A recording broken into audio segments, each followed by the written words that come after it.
At some point during remote learning, you as a teacher may need or want to record a video lesson for your students. There are a number of benefits to a video lesson. First, students can access your lesson on demand, meaning they can watch it at any time that fits their schedule the best. Second, students can stop and rewind your lesson if they miss something or they just need to watch it again.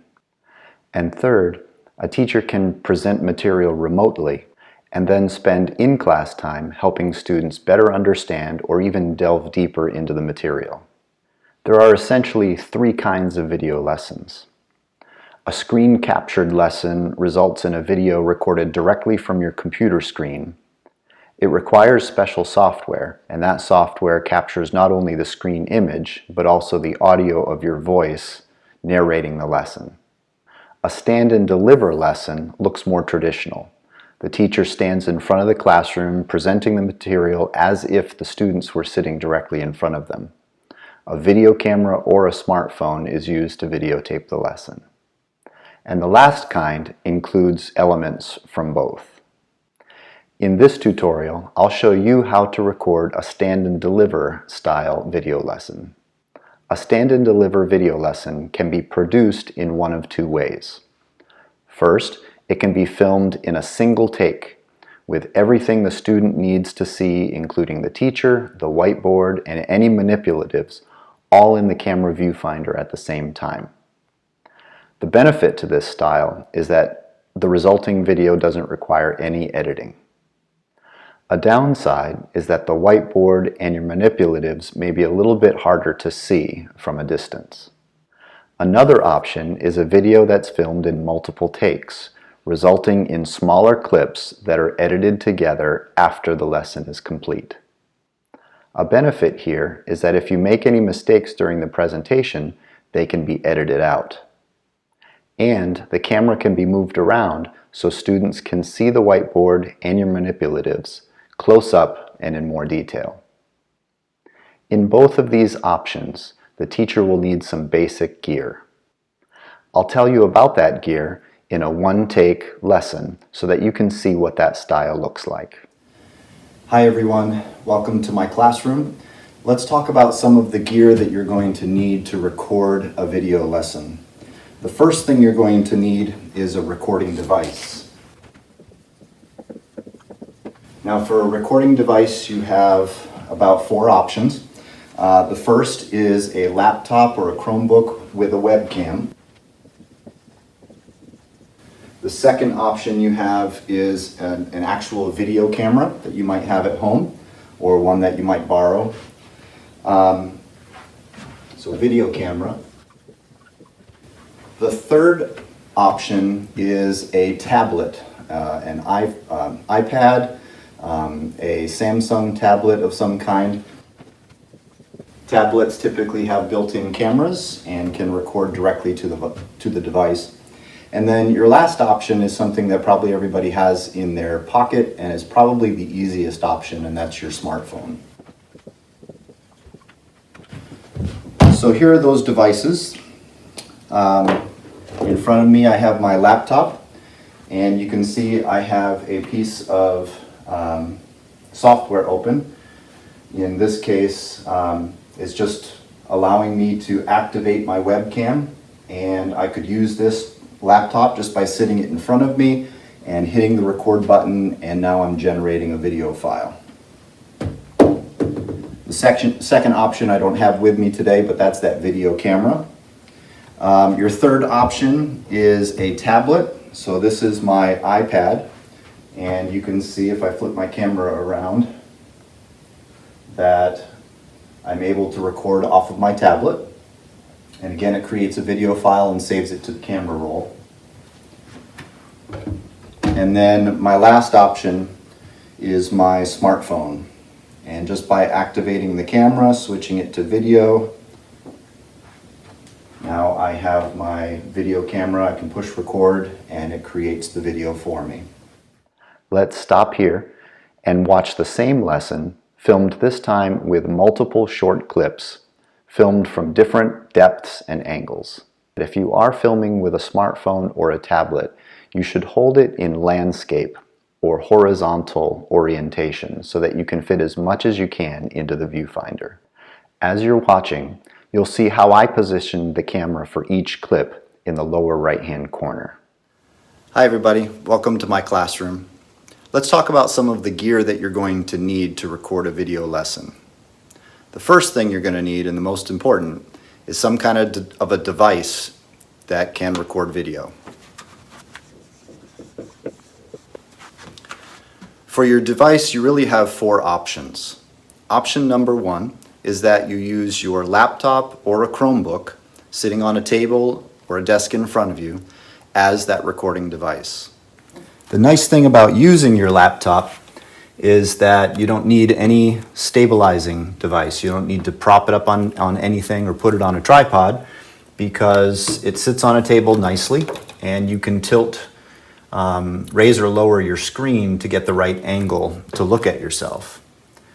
Most laptops or even the Chromebook has a built-in webcam that you can see activated here, and by opening an app on the device, it activates that webcam.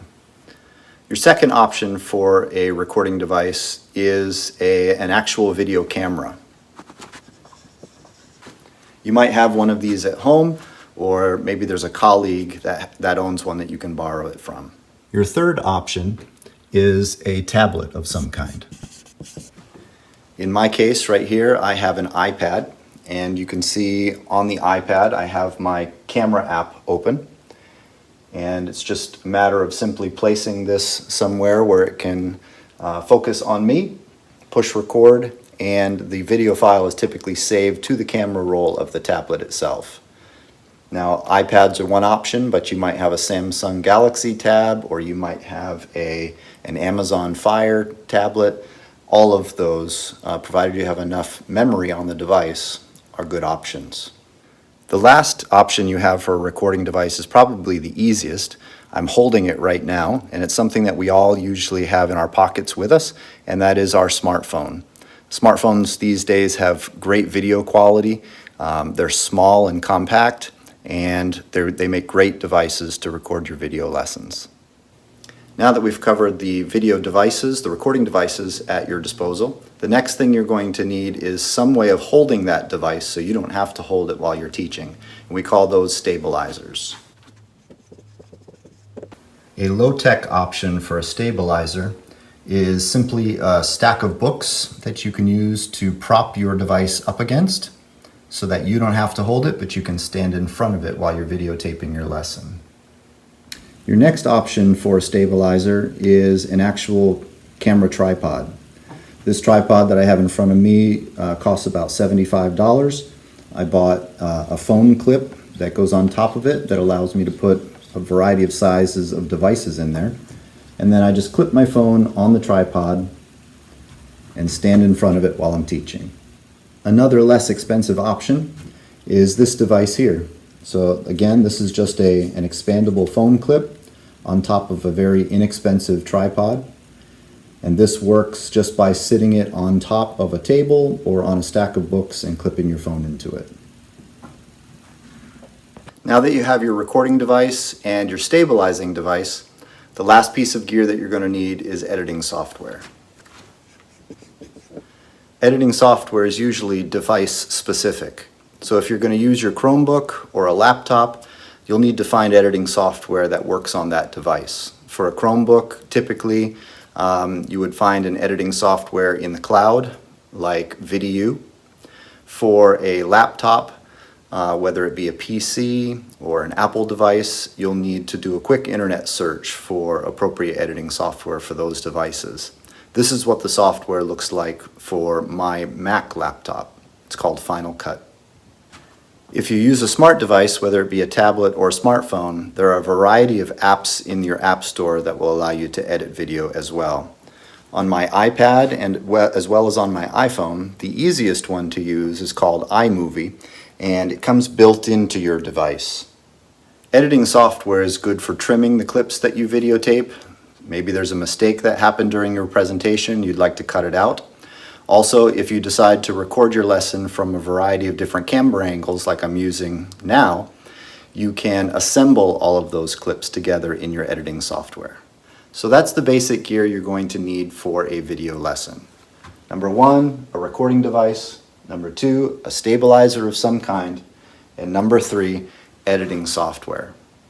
Now, if the amount of gear that I just explained causes your anxiety to spike, let me give you a word of encouragement.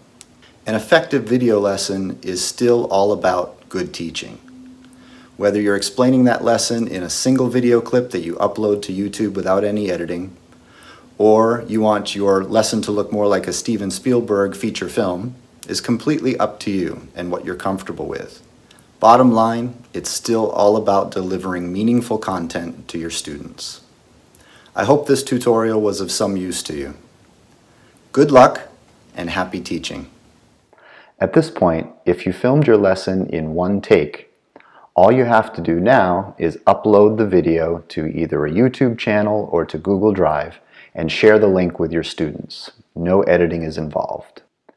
If you filmed multiple clips during your lesson, you'll need to edit and assemble those clips before you can share the video.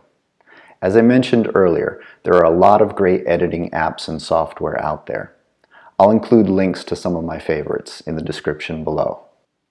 Now, because so many of us have iPhones in our pockets, I'll demonstrate how I assembled my lesson using the iMovie app that comes preloaded on your phone. Most editing apps work in a similar way. So whatever app you choose, a little experimenting may be all you need to get started. But if you are mystified by your editing app, I would recommend searching a tutorial on YouTube that will go into more detail for you. So let's get started with our editing on iMovie. The first thing you need to do is find the iMovie app on your smartphone or tablet, open the app, and then hit Create Project. Next, tap Movie, and you're taken to your camera roll where all of the clips that you just recorded in your lesson should be stored. Next, you're going to select all the clips that you want to bring into the project, and then tap Create Movie at the bottom of the screen. This is the main iMovie editor. Here you can scrub through your clips, find the places that you want to trim off, tap the clip and hit the split button at the bottom of the screen. Now select the portion you want to delete and hit delete at the bottom of the screen, and now your clips have been trimmed. I like to proceed through all of my clips this way, trimming off the beginnings and ends before I go back and add any special effects that I need to.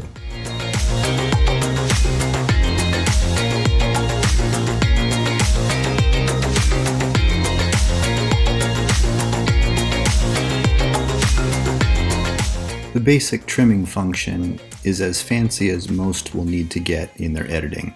This will allow you to eliminate any mistakes in your presentation and allow you to clean up the beginning and ends of your clips where you had to reach for your record button on your camera. Once you've got the basics down, you might feel comfortable adding some special effects to your edit. In this clip, I'm writing on the board and I would like to speed it up because it takes too long. So I'm going to split before and after the writing portion, then highlight the portion I want to speed up, hit the clock button, and then slide the yellow slider as far to the right as I can, which means the clip is going to play twice as fast than normal. Now I'm going to hit the scissor button at the bottom of the screen to get back to the cut tool.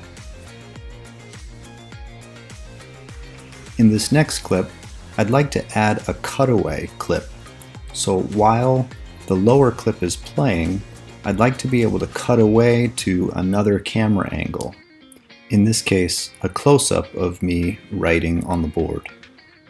So if I tap the clip I want to add the cutaway to, then hit the plus button on the left-hand side of the screen, I'll be taken to my camera roll again, where I can select the close-up footage that I shot during my lesson.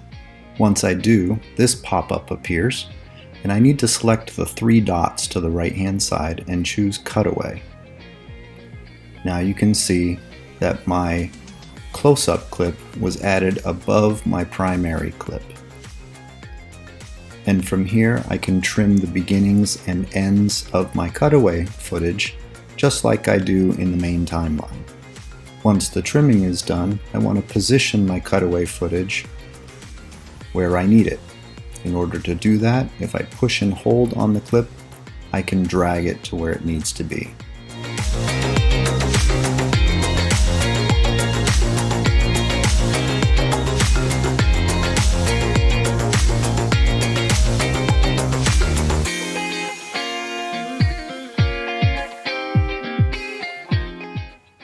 Let's add another cutaway clip to this one.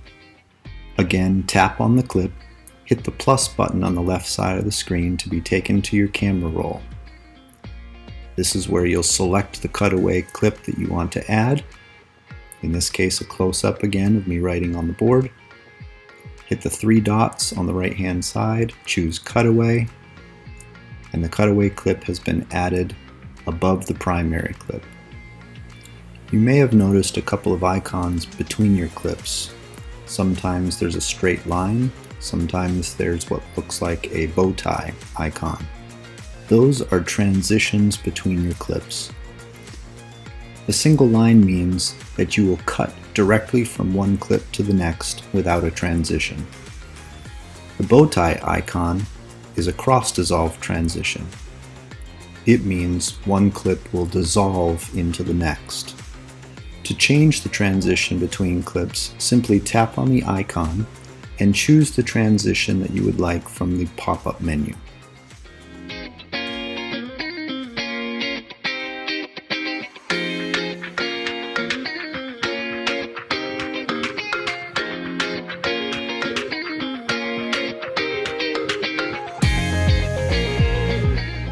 The next thing I'd like to do is change the size of one of my clips so that it appears bigger on the screen.